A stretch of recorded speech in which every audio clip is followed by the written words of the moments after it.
سيدنا ومولانا محمد وبارك وسلم। আল্লাহ পাক জাল্লা জালালুহু আমাদের সবাইকে মাফ করে দেন, আমাদের সমস্ত ইবাদত বন্দিগি আল্লাহ পাক কবুল করে নেন। ইখলাসের সাথে আল্লাহকে ডাকা, আল্লাহ পাকের হুকুমগুলো পুরা করার তৌফিক দান করেন। আগামীকালকেই ঈদুল আজহা।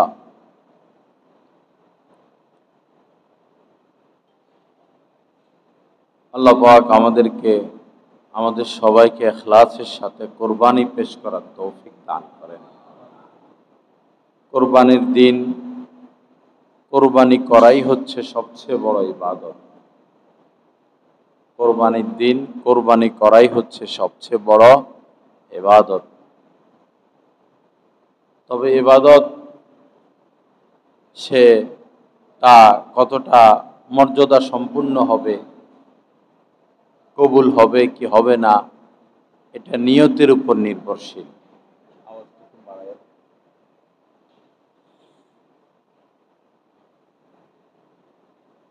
ইবাদতের সওয়াব এটা নিয়তের উপর নির্ভরশীল। নিয়ত যেমন হবে আল্লাহ পাকের পক্ষ থেকে সে পাবেও তেমন। নিয়ত যা পাবে তা। সহজ কথা হলো নিয়ত যা পাবে তা। এক জিহাদের ময়দানে, অন্য বর্ণনা এসেছে তাবুকের যুদ্ধে, কয়েকজন সাহাবী ময়দানে যেতে পারেন নাই, যুদ্ধের ময়দানে যেতে পারেন নাই, অসুস্থ ছিলেন অথবা বড় ধরনের জরুরত ছিল। নবীজি ওই যুদ্ধের ময়দান থেকে ফিরার পথে বলেছিলেন যে মদিনাতে এমন অনেক লোক রয়েছে, ওজর তাদেরকে আসতে দেয় নাই, ওজরের কারণে তারা আসতে পারে নাই। আমরা যে কোনো পথ, যে কোনো উপত্যকা অতিক্রম করি না কেন, তারা আমাদের সাথে আছেন। অথচ জিহাদের ময়দানে তারা আসে নাই, কিন্তু নবীজি বলতেছেন তারা আমাদের সাথে আছেন। মানে আমরা যেমন সওয়াব পাচ্ছি, তারাও ওরকমই সওয়াব পাচ্ছে জিহাদ না করেও। কারণ কি? কারণ জিহাদের ময়দানে আসার শতভাগই তাদের ইচ্ছা এবং প্রস্তুতি ছিল। আসতে পারে নাই, অসুস্থ। তো নিয়তের কারণে জিহাদ না করেও তারা জিহাদের সওয়াব পেয়ে যাচ্ছে, নিয়তের কারণে। দুই মুসলমান ব্যক্তি যারা পরস্পর লড়াই করে, যেমন মৌটুফিতে হচ্ছে লড়াই, তো তাদের ব্যাপারে হুকুম জানতে চাওয়া হইল।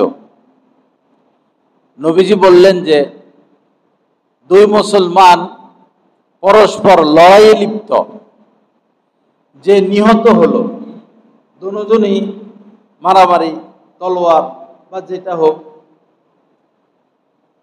লড়াই করতেছে। এক পর্যায়ে একজন মরে গেল, একজন জীবিত রইল। নবীজি বললেন যিনি জীবিত রইলেন তিনিও জাহান্নামী, যিনি মরে গেলেন তিনিও জাহান্নামী। দুই মুসলমান লড়াই করতেছে, সম্পদ নিয়া, মান সম্মান নিয়া, রাজনীতি নিয়া, দলাদলি নিয়া, তর্কাতর্কি নিয়া, প্রভাব নিয়ে, আমিত্ব নিয়ে, অহংকার নিয়ে লড়াই করতেছে। দুইজনই মুসলমান, একজন মরে গেল আর একজন জীবিত রইল। তাদের সম্পর্কে যখন হুকুম জানতে চাওয়া হইল, নবীজি বললেন যিনি হত্যা করেছে, হত্যাকারী, সে তো জাহান্নামী, যিনি নিহত হলো তিনিও জাহান্নামে চলে গেল। বড় কঠিন বিষয়। সাহাবায়ে কেরাম জানতে চাইলেন, ইয়া রাসূলুল্লাহ, এটা তো বুঝতে সহজ, যে হত্যা করলো সে জাহান্নামে যাবে, যে নিহত হলো সে কেন জাহান্নামে যাবে? নবীজি বললেন সে তো হত্যা করতেই চেয়েছিল, এটাই তার নিয়ত, এটাই তার চেষ্টা যে সে হত্যা করবে, কিন্তু সে পারে নাই, সে নিহত হয়ে গেল। নিয়তের কারণে সেও জাহান্নামে যাবে। নিয়ত তো ছিল কি করা? হত্যা করাই। মরা তার নিয়ত ছিল না। নিয়ত এমন জিনিস।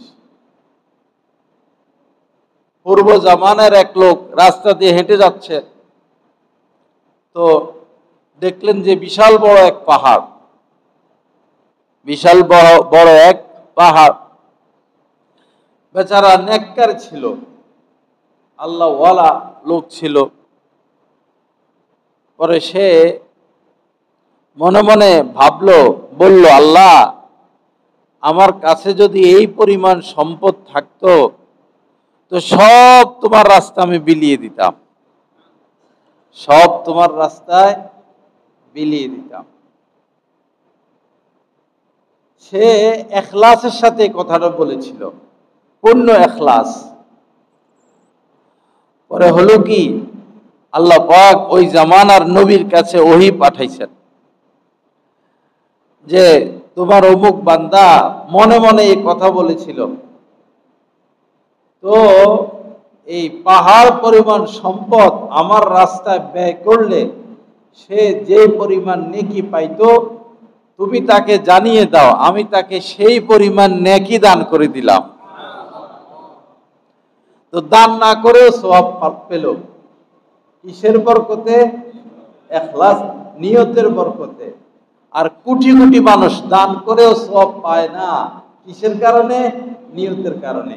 দান না করে সওয়াব পাচ্ছে, জিহাদের ময়দানে না গিয়েও জিহাদের সওয়াব পাচ্ছে নিয়তের কারণে।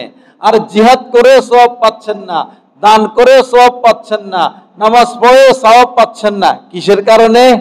নিয়তের কারণে। মান সাল্লা ইউরাই ফাকাদ আশরাকা, নবীজি বলেছেন যে মানুষকে দেখানোর উদ্দেশ্যে নামাজ পড়ে, মানুষকে দেখানোর উদ্দেশ্যে, সে তো শিরক করলো।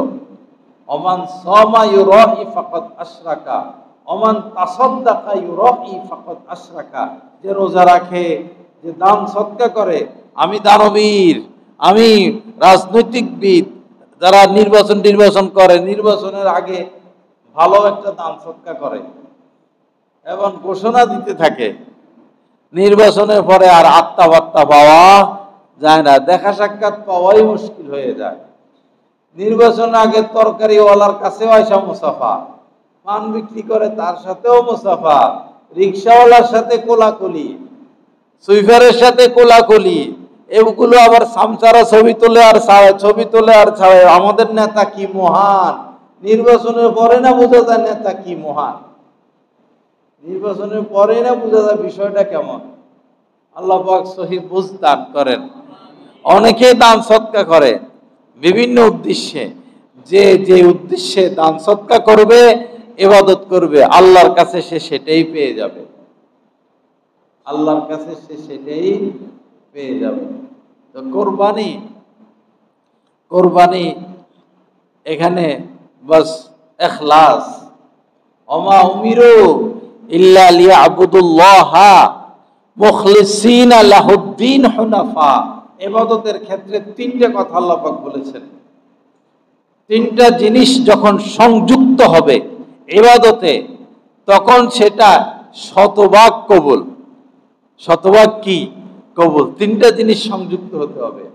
আল্লাহ পাক বলেন যে তাদেরকে নির্দেশ দেওয়া হয়েছে আল্লাহর ইবাদতের, ওমা উমিরু ইল্লা লিয়াবুদুল্লাহা মুখলিসিনা, নিয়ত ঠিক, স্বচ্ছ অন্তরে, মুখলিসিনা,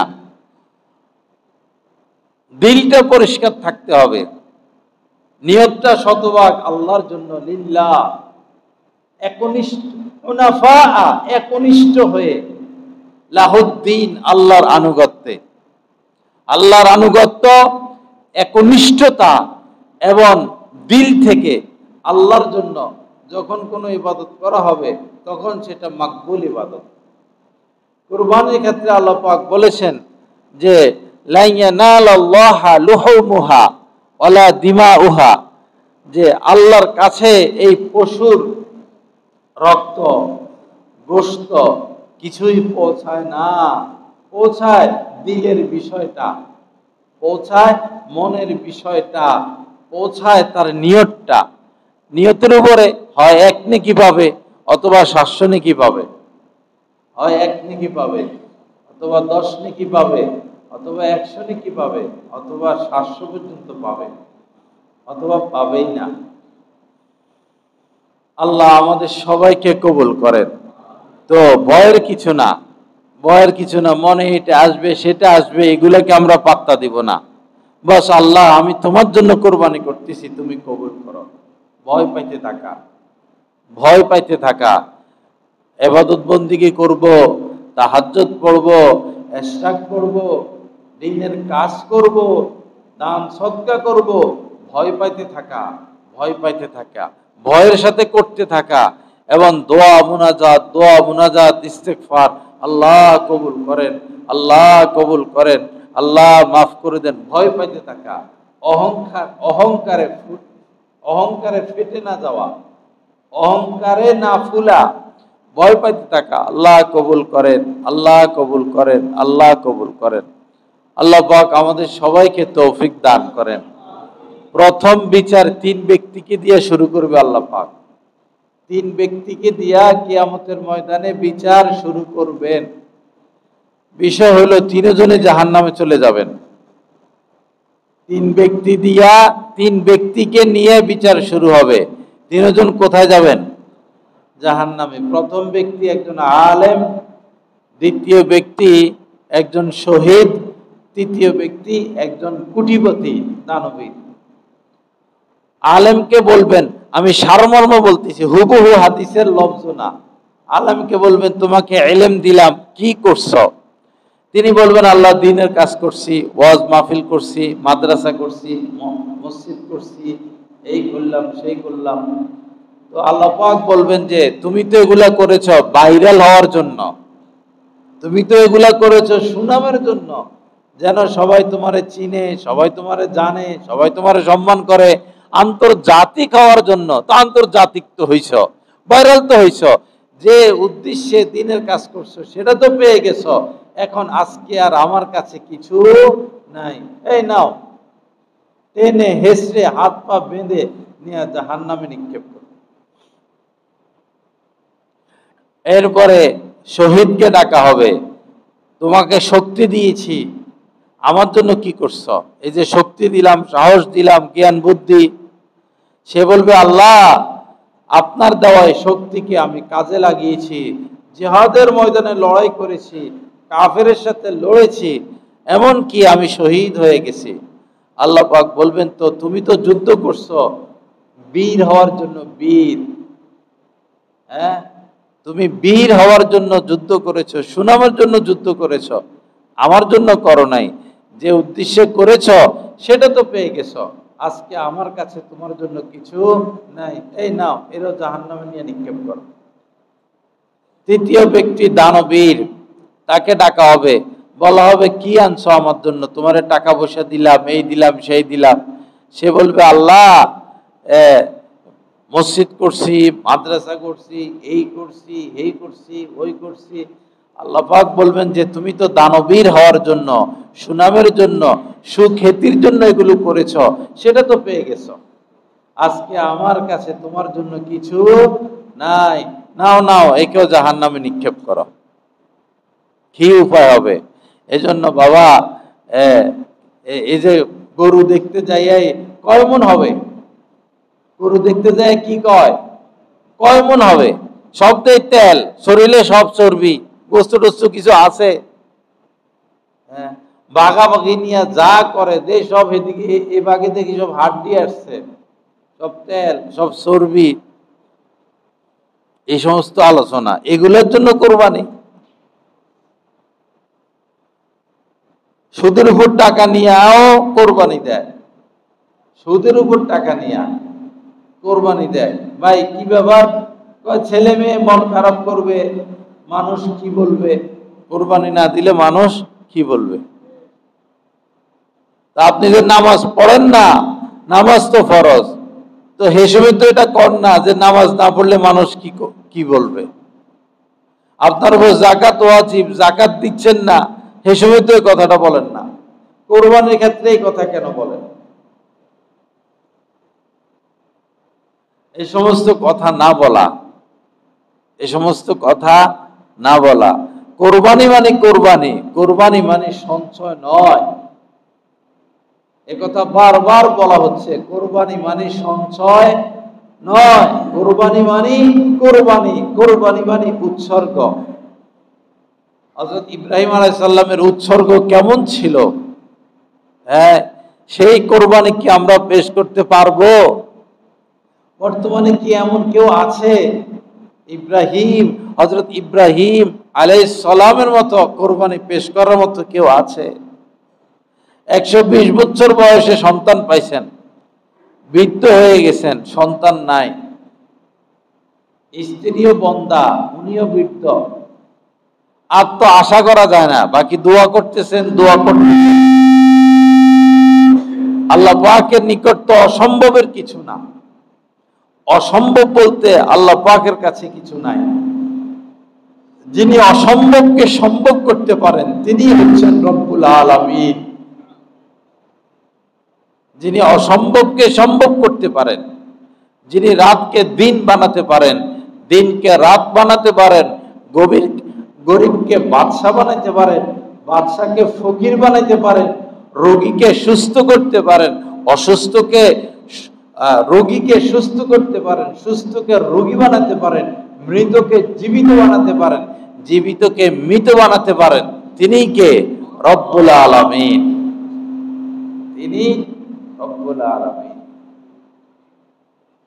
এই বৃষ্টি, এই আবার বৃষ্টি নাই, এই রোদ, আবার রোদের মধ্যে বৃষ্টি হচ্ছে, মেঘ ছাড়াও বৃষ্টি হচ্ছে, মেঘ দিয়েও বৃষ্টি হচ্ছে।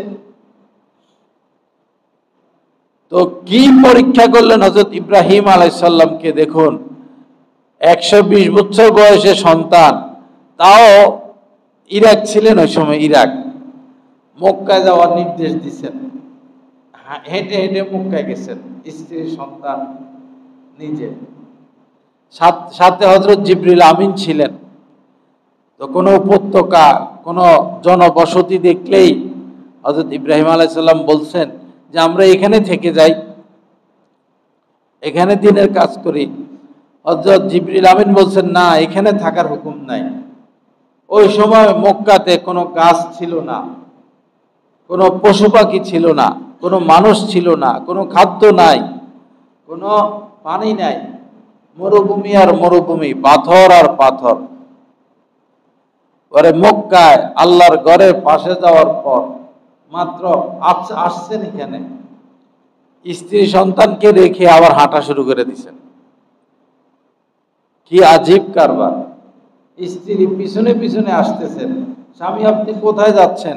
এখানে গাছ নাই, এখানে মানুষ নাই, ছায়া নাই, খাদ্য নাই, পানি নাই, আমরা কিভাবে বসবাস করব? আপনি যাচ্ছেন কোথায়? কোনো কথা নাই, কোনো শব্দ নাই। আহা, ওই সময়ের মুহূর্তগুলো কেমন লাগতেছিল! ওই সময় হযরত ইব্রাহিম আলাইহিস সালামের কাছে কেমন লাগছে? উনি তো মানুষ, আমাদের যেমন অন্তর, উনারও তো অন্তর, উনিও তো মানুষ। কেমন লাগতেছে নিজের কলিজার টুকরা সন্তানকে এভাবে অসহায় রেখে চলে যাওয়া? একটু আমরা ভিতর থেকে অনুভব করি, বিষয়টা আমরা অনুভব করি। এইভাবে স্ত্রী সন্তান রেখে যাওয়া তো তাদেরকে কেমন যেন মৃত্যুর দিকে ঠেলে দেওয়া, কেমন যেন বাহ্যিকভাবে বোঝা যায়। পরে স্বামী তো কিছু বলে না। এক পর্যায়ে স্ত্রী বললেন যে এটা কি আল্লাহর হুকুম? আল্লাহর হুকুমেই কি আমাদেরকে রেখে যাচ্ছেন? তখন এতটুকু বলছেন, হ্যাঁ এটা আল্লাহর হুকুম। তখন স্ত্রী বলছেন, তাহলে আল্লাহ ভরসা, আল্লাহই আমাদের জন্য যথেষ্ট, আল্লাহ আমাদের জন্য যথেষ্ট। গাজার মুসলমান, হ্যাঁ, শেষ কথা একটাই, হাসবুনাল্লাহু ওয়া নি'মাল ওয়াকিল। পুরা গাজাবাসীর এক কথা, মারা যাচ্ছেন, না খেয়ে আছেন, মর্মান্তিক অবস্থা, কিন্তু মুখে কথা একটাই, হাসবুনাল্লাহু ওয়া নি'মাল ওয়াকিল, আল্লাহই আমাদের জন্য যথেষ্ট। হাসবুনাল্লাহু, আল্লাহই আমাদের জন্য যথেষ্ট, ওয়া নি'মাল ওয়াকিল, তিনি কত উত্তম অভিভাবক, তিনি কত উত্তম অভিভাবক। বাকি খবর আছে আমাদের, খবর আছে আরব বিশ্বের, খবর আছে মুসলিম রাজা বাদশাদের, খবর আছে মুসলিম রাজা বাদশাদের, খবর আছে আমাদের। আমরা কি করলাম? তারা বোমার আঘাতে শহীদ মারা যাচ্ছেন, শহীদ হচ্ছেন, অসুবিধা নাই, জান্নাতে চলে যাচ্ছেন। তাদের হাত নাই, পা নাই, ক্ষুধায় কষ্ট পাচ্ছেন, এটার বিনিময় তারা পাবেন। ধরা খাবো আমরা, ধরা খাবো আমরা। আল্লাহ আমাদেরকে মাফ করে দেন, সহি বুঝ দান করেন। পরে যখন বাচ্চাটা একটু বড় হইলো, হাঁটাহাঁটি করে, বাবার সাথে হেঁটে বাইরে যাইতে পারে, ওই সময় স্বপ্নে আল্লাহ পাক বললেন, প্রিয় বস্তু কোরবানি করো, প্রিয় বস্তু কোরবানি করো। এখান থেকে কোরবানি চালু হলো। দেখেন, স্বপ্নে বলতেছেন, স্বপ্নেও কথা ভাঙে বলেন নাই তোমার ছেলেকে জবাই করো, স্বপ্নের মধ্যেও কথা ভেঙে বলেন নাই, বাস্তবে তো নয়, স্বপ্নের মধ্যেও ইশারা দিচ্ছেন। আর নবীদের স্বপ্ন ওহী, নবীদের স্বপ্ন ওহী। বাস, ঘটনা তো আপনারা জানেনই, যে মিনা নিয়ে গেছেন। তো তিনি তো ওই দিন তো যখন ছেলেকে নিয়ে যাচ্ছেন, তখন তো আল্লাহ পাকের দৃষ্টিও হযরত ইব্রাহিম আলাইহিস সালামের দিকে, আর সমস্ত ফেরেশতাদের দৃষ্টিও হযরত ইব্রাহিম আলাইহিস সালামের দিকে। আজকে জমিনে কি হতে যাচ্ছে, আজকে জমিনে কি হতে যাচ্ছে? এদিকে শয়তান তো অস্থির, শয়তান তো বিভিন্নভাবে ধোঁকা দিচ্ছেন, কিন্তু ধোঁকায় কিছু আসে যায় না, সে তার ধোঁকা দিতে থাকুক। আমাদেরকেও কোরবানির ক্ষেত্রে শয়তান অনেক ধোঁকা দিবে, আমরা সেদিকে মন দিব না। আমাদের কোরবানি আল্লাহর জন্য। হযরত ইসমাঈল আলাইহিস সালাম পাথর নিক্ষেপ করছেন, আর আমরা আউযু বিল্লাহি মিনাশ শাইতানির রাজিম পড়ব। আমাদের পাথর নিক্ষেপ মানে আউযু বিল্লাহি মিনাশ শাইতানির রাজিম, অথবা লা হাওলা ওয়ালা কুওয়াতা ইল্লা বিল্লাহ। আল্লাহ, আমার কোরবানি আপনি কবুল করেন।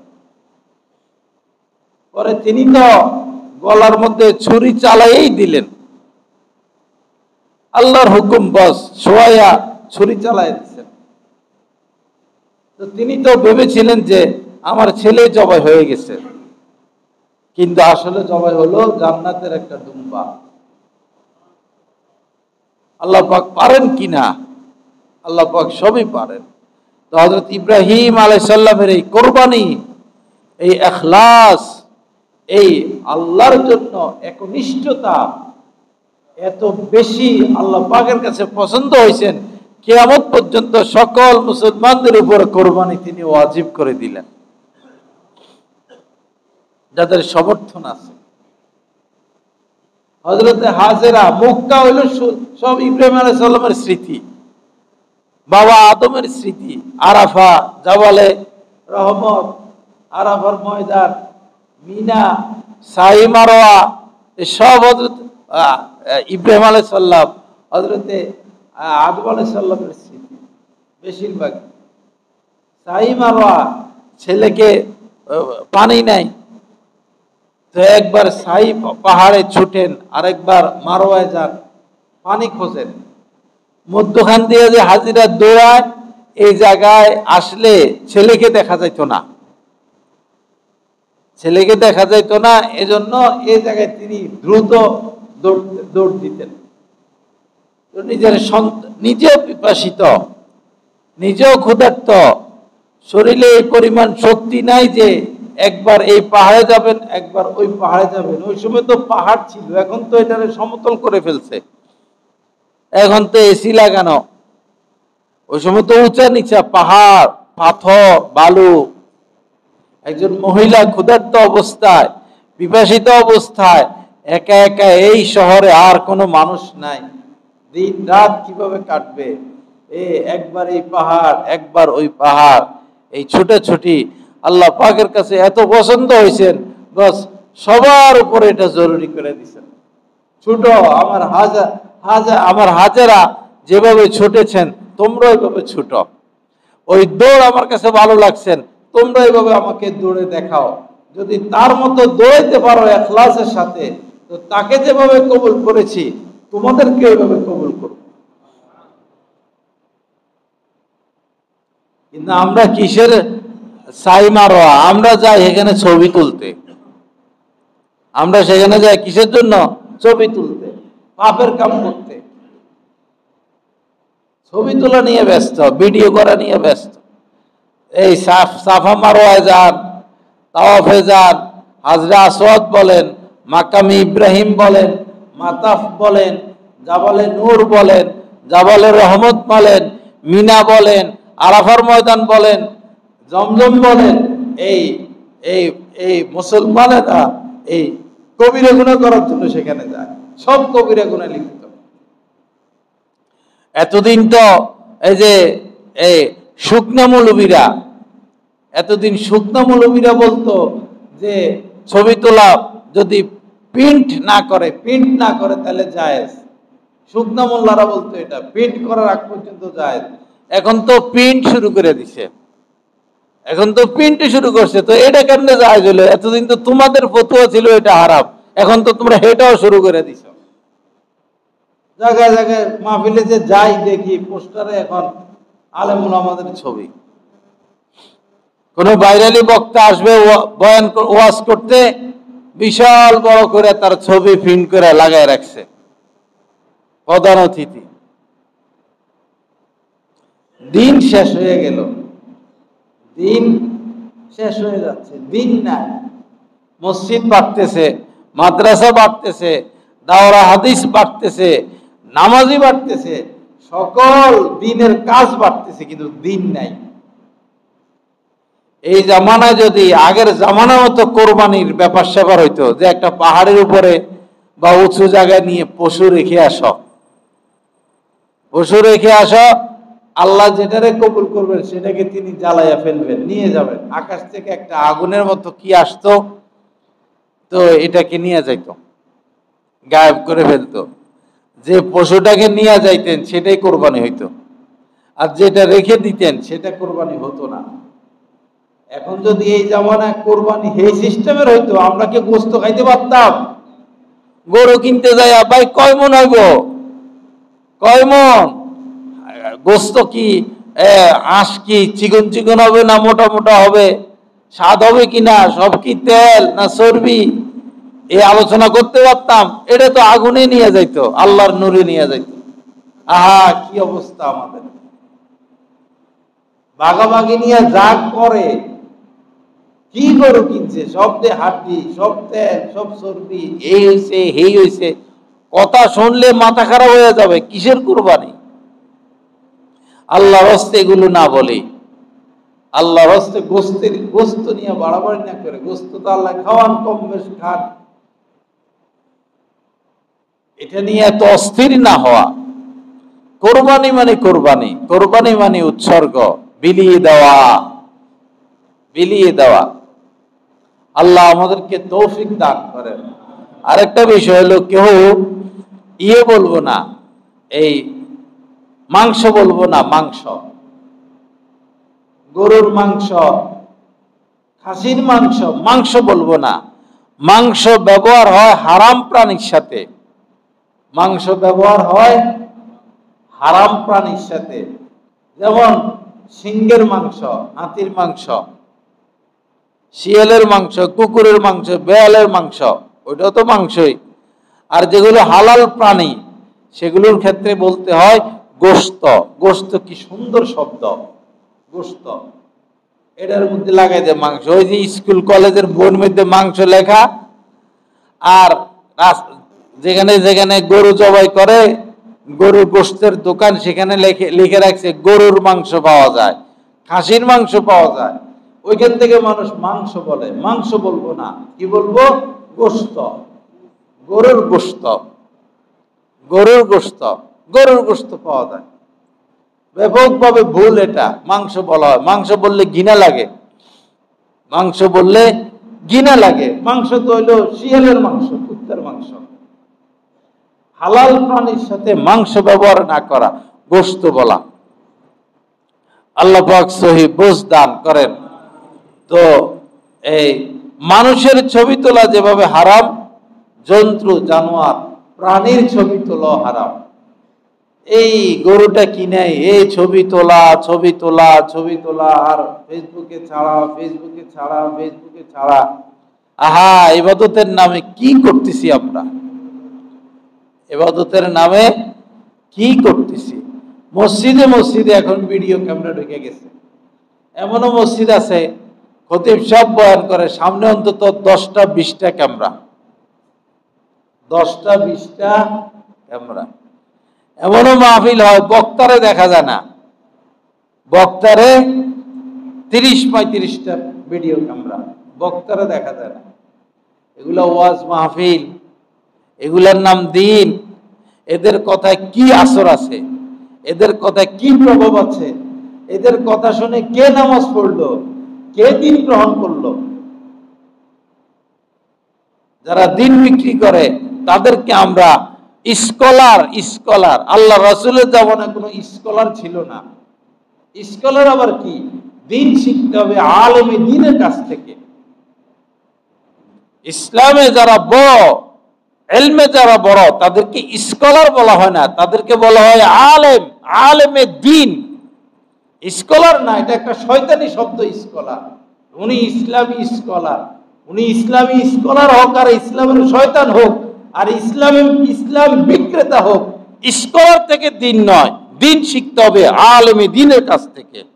সাহাবায়ে কেরাম স্কলার ছিলেন না, সাহাবায়ে কেরাম আলেমে দ্বীন ছিলেন।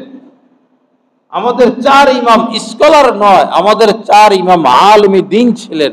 ফাসআলু আহলা যিকরি ইন কুনতুম লা তা'লামুন। আল্লাহ পাক বলেছেন দ্বীনের যে বিষয় জানো না, আলেমে দ্বীনের কাছ থেকে জেনে নাও। ভিডিও নিয়া, মোবাইল নিয়া, ধান্দা বান্দা নিয়া ঘুরে ওই স্কলার থেকে দিন শিখতে হবে না, আলেমে দ্বীনদের কাছ থেকে দিন শিখো। আল্লাহ পাক সহিহ বুঝ দান করেন। আমাদের কথা আর কে শুনবে? যাদের শোহরত প্রসিদ্ধি তাদের কথা মানুষ শুনবে, আমাদের কথা কে শুনবে? আমাদের দায়িত্ব বলে যাওয়া, বলে যাচ্ছি। এক লোক বিয়ে পড়াইছে, ছেলের বিয়া, ছেলে ইতালি মেয়ে বাংলাদেশ।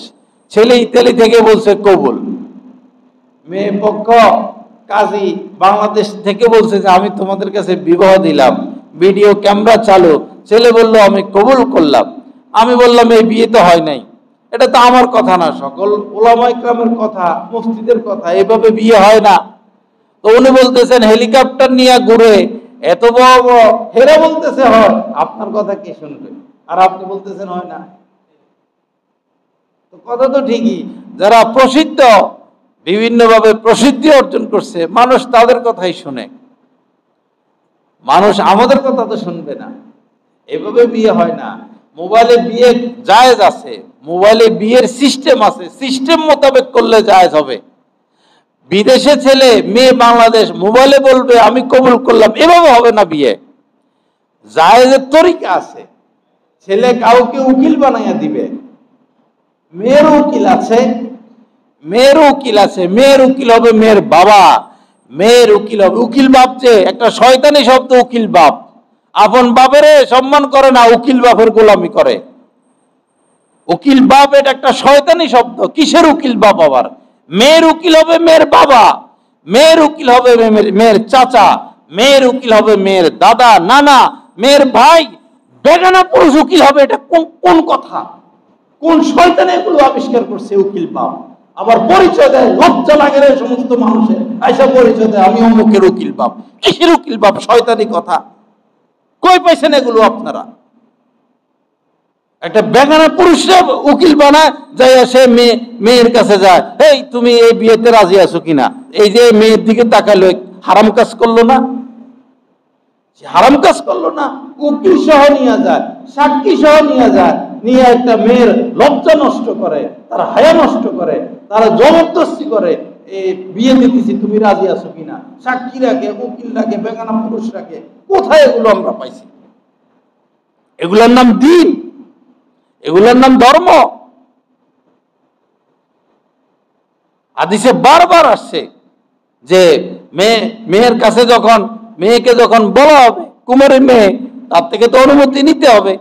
যখন বলা হবে অমুক ছেলের সাথে তোমাকে বিয়ে দিচ্ছি, তুমি রাজি আছো কিনা? সাহাবায়ে কেরাম বললেন, ইয়া রাসূলুল্লাহ, সে তো লজ্জা পাবে, সে তো চুপ থাকবে। লজ্জাশীল মেয়ে তো বলবে না যে আমি বিয়েতে রাজি আছি, সে তো লজ্জা পাবে, চুপ থাকবে। নবীজি বললেন, চুপ থাকাই তার সম্মতির আলামত, চুপ থাকাই তার সম্মতির আলামত। কিন্তু এই উকিল বাবেরা আর সাক্ষীরা আর সরকারি গোলাম নিয়ে যায় কাজী, এই রাজি আসুনি, এই রাজি আসুনি, দাড়ি নাই, মোছ নাই, নামাজ পড়ে না, হালাল খায় না হারাম খায়, এই বিয়ে পড়ায়, সে বিয়ে পড়ায়। তো এই বিয়ের মধ্যে বরকত আসবে কোথায় থেকে? খুতবা পারে না, আয়াত পারে না, হাদিস পারে না, সরকারি গোলাম হেজে বিয়ে পড়ায়, তেহরি দিয়া বিয়ে পড়ায়। কোথায় দিন ধর্ম আর আমরা আছি কোথায়? উকিল বাপ বলতে কোনো শব্দ নাই শরীয়তের মধ্যে, কোরআন হাদিসের মধ্যে। উকিল হবে বাবা, উকিল হবে ভাই, উকিল হবে চাচা, উকিল হবে প্রয়োজনে ছেলে উকিল হবে। যদি বিবাহিতা মহিলা থাকে, ছেলে থাকে, হাদিসে এমনও আছে ছেলে উকিল। আমাদের এক আম্মাজানের বিয়ে হয়েছে, হযরত উম্মে সালামা, উনার বিয়ে উনার ছেলে দিচ্ছেন আল্লাহ রাসূলের সাথে। ছেলেকে বলছেন, যাও রাসূলুল্লাহর সাথে তুমি আমাকে বিয়ে দিয়ে দাও। ছেলে যায় বিয়ে, ছেলে উকিল হয়ে গেছে। বেগানা পুরুষ কখনো উকিল হতে পারবে না।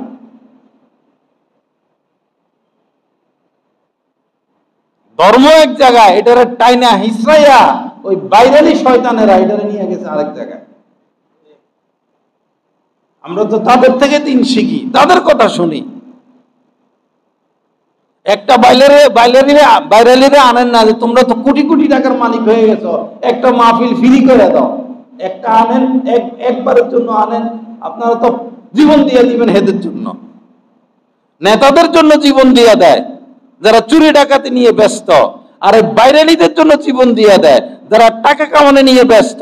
একটা বাইরেলিরে আনেন যে একটা মাহফিল করো ফ্রি, দেখি আল্লাহর জন্য একটা মাহফিল করতে আসো, কারে আনতে পারবেন দেখান, কে আসবে দেখান। আর এমন বহু আল্লাহওয়ালা দুনিয়াতে জীবিত আছেন, একটা নয় 1000 মাহফিল করে দিবে, একটা কথা তাদেরকে দিতে হবে না।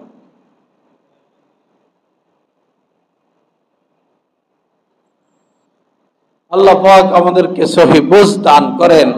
বাবা, স্রোতের সাথে ভেসে যাবেন না, স্রোতের সাথে। সিংহ বাঘ কখনো স্রোতের সাথে ভেসে যায় না। সে সিংহ স্রোতের অনুকূলেও চলে না, সেই সিংহ যে স্রোতের বিপরীত চলে, সেই সিংহ স্রোতের বিপরীত সে চলবে। স্রোত পূর্ব দিক থেকে আসে, সে পূর্ব দিক থেকে পশ্চিমে যাবে না, সে পশ্চিম থেকে পূর্ব দিকে যাবে, এর নাম সিংহ। স্রোতের সাথে ভেসে যাবেন না, দিন শিখতে হবে আলেমে দিনের সোহবতে থেকে থেকে, আলেমে দিনের থেকে দিন শিখতে হবে। কোন আওয়ামের দায়িত্ব না মানুষকে দিন শিখানো, কোন আওয়ামের উপরে জিম্মাদারি নাই, এই জিম্মাদারি আলেমের উপরে। ডাক্তার ডাক্তারি করবে, এটা ডাক্তারের পেশা, ডাক্তারের দায়িত্ব। ইঞ্জিনিয়ার বিল্ডিং এর ম্যাপ দিবে, এটা তার দায়িত্ব। পাইলট ড্রাইভার সে গাড়ি চালাবে, এটা তার দায়িত্ব। বাবুর্চি সে রান্না বান্না করবে, এটা তার দায়িত্ব। যে মন্ত্রণালয়ের যিনি মন্ত্রী, তিনি তার মন্ত্রণালয় দেখবেন, আইন মন্ত্রী আইন মন্ত্রণালয় দেখবেন, খাদ্য মন্ত্রী খাদ্য মন্ত্রণালয় দেখবেন, যোগাযোগ মন্ত্রী যোগাযোগ মন্ত্রণালয় দেখবেন। যার যার সেক্টর ভিন্ন ভিন্ন, যার যার দায়িত্ব ভিন্ন ভিন্ন। দিন শিখানো, দিন শিখানো, দিন শিখানো, এটা কেবলই মাত্র আলেমী দ্বীনের দায়িত্ব। দিনের কথা বলা কেবলই মাত্র আলেমী দ্বীনের দায়িত্ব। কোন আওয়ামের উচিত না, কোন আওয়ামের উপরে জিম্মাদারিও নাই দিনের দিন শিখানো, আয়াত বলা, হাদিস বলা। এই মিম্বারে বসে আওয়াম, মিম্বারে বসে আওয়াম আয়াত বলে, হাদিস বলে, কতটা দুঃসাহস তাদের। মিম্বার তো একজন আলেম, মিম্বার একজন আলেম বলবে। চেয়ারম্যানের চেয়ারে কখনো মেম্বার বসতে পারে না, স্পিকারের চেয়ারে গিয়ে প্রধানমন্ত্রী বসে না, প্রেসিডেন্টের চেয়ারে গিয়ে প্রধানমন্ত্রী বসে না, প্রধানমন্ত্রীর চেয়ারে প্রেসিডেন্ট আসে না, মন্ত্রীর চেয়ারে গিয়া এমপি বসে না। চেয়ার ভিন্ন ভিন্ন, মসজিদের মিম্বার আলেমের জন্য নির্ধারিত, এখানে কোনো আওয়াম বসতে পারবে না, কোনো আওয়ামের অধিকার নাই আয়াত বলা, হাদিস বলা। আল্লাহ রাসূল যখন মিম্বারে বসে বয়ান করতেন, আল্লাহ রাসূল দুনিয়া থেকে যাওয়ার পরে সিদ্দিক আকবর, হযরত আবু বকর সিদ্দিক সমস্ত মানুষদের মধ্যে শ্রেষ্ঠ মানুষ, যেখানে আল্লাহ রাসূল বসছেন তিনি সেখানে বসেন নাই, এখানে নবীজি বসছেন, আমি এখানে বসবো না। আল্লাহ রাসূল যেখানে বসতেন তিনি বসেন নাই সেখানে। পরে তার জন্য আরেকটা সিঁড়ি বানানো হলো, তাক বানানো হলো, তিনি এই তাকে বসে বয়ান করতেন। কখনো নবীজির তাকে বসতেন না, সিঁড়িতে বসতেন না। হযরত আবু বকর সিদ্দিক রাদিয়াল্লাহু তাআলা মারা যাওয়ার পরে হযরত ওসমান খলিফা হলেন। হযরত ওসমান এসে আল্লাহ রাসূলেরটার মধ্যে বসেন না, সিদ্দিক আকবরেরটার মধ্যে বসেন না, উনি ওনাদেরকে সম্মান করতেছেন। পরে ওনার জন্য আরেকটা তাক বানানো হলো, উনি ওনার তাকে বসে বয়ান করতেন। পরবর্তীতে ওনার ইন্তেকাল হয়ে গেল, হযরত আলী আসলেন, আলী এসে তিনজনের এক জায়গায় বসেন না, সেই উপায় ও হযরত ওসমান তৃতীয় জায়গায় এসে বসছেন। এখন হযরত আলী হইলেন খলিফা, উনি কি করবেন? পরে উনি ভাবলেন যে এইভাবে যদি তাক বানাইতে থাকা হয় একটার পর একটা, একটার পর একটা, একটার পর একটা, তাহলে তো সিঁড়িটা 20 তলা আকাশ পর্যন্ত যাবে। তখন তিনি বললেন যে আমি ধৈর্য ধরি, আমি ধৈর্য ধরি, সবর করি। তখন আল্লাহ রাসূল যেখানে বসতেন উপরেরটা সেটা বাদ দিয়ে তিনি নিচে বসছেন, যে এইভাবে তাক বানাইতে থাকলে তো তাক বাড়তে থাকবে। কিন্তু নবীজির সিঁড়িতে তিনি বসেন নাই, নবীজির চেয়ারে তিনি বসেন নাই। এটা সম্মান, এটা সম্মান। যার যে দায়িত্ব সে তার দায়িত্ব পালন করবে। দ্বীনের ক্ষেত্রে সব খামখেয়ালি। 10 জন পাবলিক বসা, এখানে একজন আলেমও বসা, আপনি একটা মাসালা জিজ্ঞেস করেন, আলেম বলা লাগবে না, 10 জনে মাসালা বলে দিবে। বলে দেখেন না, এরে মাসালা বলে দিবে। কেন? মাসালা বলার দায়িত্ব আপনার, আপনি কেন এ ব্যাপারে কথা বলবেন?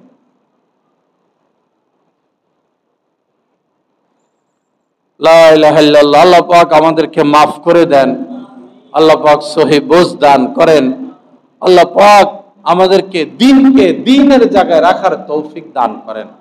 তো বাবা, আগামীকাল কোরবানি, ঈদের সুন্নত গুলো, ঈদের দিনের সুন্নত প্রথম হলো আগে আগে ঘুম থেকে উঠা। মনে রাখবেন, আগে আগে ঘুম থেকে উঠা। 13টা সুন্নত। আগে আগে ঘুম থেকে উঠা, মেসওয়াক করা। যাদের মেসওয়াক নাই একটা মেসওয়াক কিনে নিব। একটা মেসওয়াক 20 টাকা পাওয়া যায়, বা গাছের ডাল ফ্রি পাওয়া যায়। অবশ্যই মেসওয়াক রাখবো। মেসওয়াক করা, ভালো করে গোসল করা, ভালো করে গোসল করা, ভালো পোশাক পরা, ভালো জামা কাপড়, ভালো পোশাক পরা। নতুন বলা হয় নাই, ভালো যেটা সুন্দর পরিষ্কার পরিচ্ছন্ন সেটা পরা। খুশবু লাগানো, অবশ্যই খুশবু লাগাবো, খুশবু লাগানো। এরপরে শরীয়তের সীমায় থেকে সাজগোজ করা, শরীয়তের সীমায় থেকে সাজগোজ করা। মেয়েরা দিন দিন অশ্লীল হয়ে যাচ্ছে, উলঙ্গ হয়ে যাচ্ছে, এটা শরীয়তের সীমা না। ছেলেরা এই লেংটি পরে, লেংটি, এটা শরীয়তের সীমা না, এটা সীমা না, এটা সীমা লঙ্ঘন করা হয়েছে, সীমা লঙ্ঘন করা হয়েছে। এরপরে শরীয়ত সম্মত সাজগোজ করা। কোরবানির ঈদ, ঈদুল আজহার দিন কিছু না খেয়ে ঈদগাহে আসা, কিছু না খেয়ে ঈদগাহে আসা, আগে আগে ঈদগাহে আসা, আগে আগে ঈদগাহে আসা, এক রাস্তা দিয়ে আসা, যাওয়ার সময় আরেক রাস্তা দিয়ে যাওয়া। এবং ঈদুল আজহার দিন তাকবীর জোরে জোরে বলা। সকল মুসলমানের মুখে যে গদ থেকে যেমন লাব্বাইক আল্লাহুম্মা লাব্বাইক জোরে জোরে বলে, সকল মুসলমান এই দিনে আল্লাহু আকবার, আল্লাহু আকবার, লা ইলাহা ইল্লাল্লাহু আল্লাহু আকবার, আল্লাহু আকবার, ওয়ালিল্লাহিল হামদ। এটার আসর ভিন্ন, এটার প্রভাব ভিন্ন। সবাই যদি আওয়াজ দিয়ে দিয়ে এটা বলতে বলতে আসে, কি সুন্দর লাগে। বিধর্মীদের কাছে আল্লাহু আকবারের ধ্বনি চলে গেল, দ্বীনের দাওয়াত হয়ে গেল, ইসলামের দাওয়াত হয়ে গেল। আল্লাহু আকবার, আল্লাহু আকবার, লা ইলাহা ইল্লাল্লাহু আল্লাহু আকবার, আল্লাহু আকবার, ওয়ালিল্লাহিল হামদ। আওয়াজ দিয়ে দিয়ে বলতে বলতে আসা। এরপরে ঈদগাহে আসা। ঈদগাহে ঈদের দিন, এই ঈদগাহে ঈদের দিন এসে ঈদগাহে কোনো নফল না পড়া মাকরুহ। ঈদের নামাজের আগে কোনো নফল নাই। ইমাম সাহেবের পাশাপাশি বসা, খুতবা শুনে যাওয়া, এই নামাজটা শেষ হলে অনেকে চলে যায়, এমন না করা। খুতবা শোনা, খুতবা হবে, এরপরে আমরা যাব। যাওয়ার সময় অন্য রাস্তায় যাওয়া। এরপরে এই তো হলো সুন্নতগুলো। আর আমরা যে কোরবানি দিব, কোরবানির ক্ষেত্রে 4টা রগ কাটতে হয় জন্তু, 4টা রগ, শ্বাসনালী, খাদ্যনালী, শ্বাসনালী, খাদ্যনালী, আর 2টা সারগ আছে। এই 4টা কাটতে হয়, কমপক্ষে 3টা। 3টার নিচে যদি কাটা হয় এটা কোরবানি হয় না, এটা হয়ে যায়, এটা মৃত প্রাণী, এটাকে খাওয়া হালাল হবে না। এবং অবশ্যই আল্লাহর নাম নিতে হবে, বিসমিল্লাহ বলতে হবে। ইচ্ছা করে বিসমিল্লাহ ছেড়ে দিলে এই পশু আর হালাল হয় না। জবাইয়ের ক্ষেত্রে যেটা সুন্নতে মুআক্কাদা, যিনি জবাই করবেন তিনিও কিবলামুখী থাকবেন, আর পশুর চেহারাটাকে কিবলার দিকে রাখা। আমরা তো আকাশের দিকে করি, তো ভালো মতে ধৈরা টৈরা বাইন্দা টাইন্দা পরে তার চেহারাটা কিবলার দিকে দিয়ে দেওয়া। জোরে আল্লাহু আকবার বলবেন, পশু আর ব্যথা পাবে না। পশু আর, বৈজ্ঞানিকভাবে এগুলো পরীক্ষা নিরীক্ষা হয়েছে, ব্যথা পায় না। পশু আর ব্যথা পাবে না। যে নড়াচড়া এটা বাঁচার জন্য করে, মূলত যেটা দেখা যায় অনেক কষ্ট অনেক ব্যথা, আসলে পায় না, ব্যথা পায় না।